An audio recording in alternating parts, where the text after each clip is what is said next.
ದೇವರ ಘನವುಳ್ಳ ನಾಮಕ್ಕೆ ಸ್ತೋತ್ರ. ವಿಡಿಯೋ ನೋಡುತ್ತಾ ಇದ್ದಂತ ಪ್ರತಿಯೊಬ್ಬರಿಗೂ ನಮ್ಮ ಒಡೆಯನು ರಕ್ಷಕನಾದಂತ ಯೇಸು ಕ್ರಿಸ್ತನ ನಾಮದಲ್ಲಿ ನನ್ನ ವಂದನೆಗಳು. ಪ್ರಿಯರೇ, ದೇವರ ವಾಕ್ಯವು ಈ ರೀತಿಯಾಗಿ ಹೇಳ್ತಾ ಇದೆ, ನನ್ನ ಬಲವಾಗಿರುವ ಯೆಹೋವನೇ, ನಿನ್ನಲ್ಲಿಯೇ ಮಮತೆ ಇಡುತ್ತೇನೆ. ಪ್ರಿಯರೇ, ಈ ಲೋಕದಲ್ಲಿ ಮನುಷ್ಯನು ಜೀವಿಸುವುದಕ್ಕೆ ಬಲ ಬೇಕು. ಈ ಲೋಕದಲ್ಲಿ ಏನೇ ಕಾರ್ಯ ಮಾಡಬೇಕಾದ್ರೂ ಬಲ ಬೇಕು. ಉದಾಹರಣೆಗೆ, ಕುಳಿತುಕೊಂಡ ವ್ಯಕ್ತಿ ಎದ್ದೇಳಬೇಕಾದ್ರೂ, ನಡೆಯಬೇಕಾದ್ರೂ, ಕೆಲಸ ಮಾಡಬೇಕಾದ್ರೂ, ಮಾತಾಡಬೇಕಾದ್ರೂ, ಏನೇ ಮಾಡಬೇಕಾದ್ರೂ ಸಹ ಖಂಡಿತವಾಗಿ ಬಲ ಬೇಕು. ಬಲ ಇಲ್ಲದೆ ಏನು ಮಾಡಲು ಸಾಧ್ಯವಿಲ್ಲ. ಈ ಲೋಕದಲ್ಲಿ ಅನೇಕರಿಗೆ ಅನೇಕ ತರವಾದಂತ ಬಲಗಳಿದ್ದಾವೆ. ಕೆಲವರಿಗೆ ಅಧಿಕಾರದ ಬಲ ಇರಬಹುದು, ಆರ್ಥಿಕ ಬಲ ಇರಬಹುದು, ಜ್ಞಾನದ ಬಲ ಇರಬಹುದು, ಬಂಧು ಬಳಗದ ಬಲ ಇರಬಹುದು.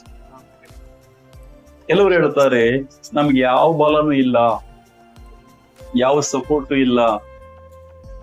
ಒಂದು ವಿಷಯ ಹೇಳಕ್ಕೆ ಇಷ್ಟಪಡ್ತಾ ಇದ್ದೇನೆ, ದೇವರ ಮಕ್ಕಳಿಗೆ ದೇವರೇ ಬಲವಾಗಿದ್ದಾರೆ. ದೇವರೇ ಬಲವಾಗಿದ್ದಾರೆ. ಅದಕ್ಕೆ ಯೇಸು ಒಂದು ಮಾತು ಹೇಳಿದಾರಲ್ವಾ, ನೀವು ನಮ್ಮನ್ನು ಬಿಟ್ಟು ಏನು ಮಾಡಲಾರಿರಿ.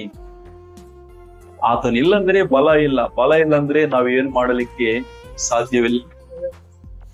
ಅದಕ್ಕೆ ಪೌಲನು ಸಹ ಒಂದು ಮಾತು ಹೇಳಿರ್ತಾರೆ.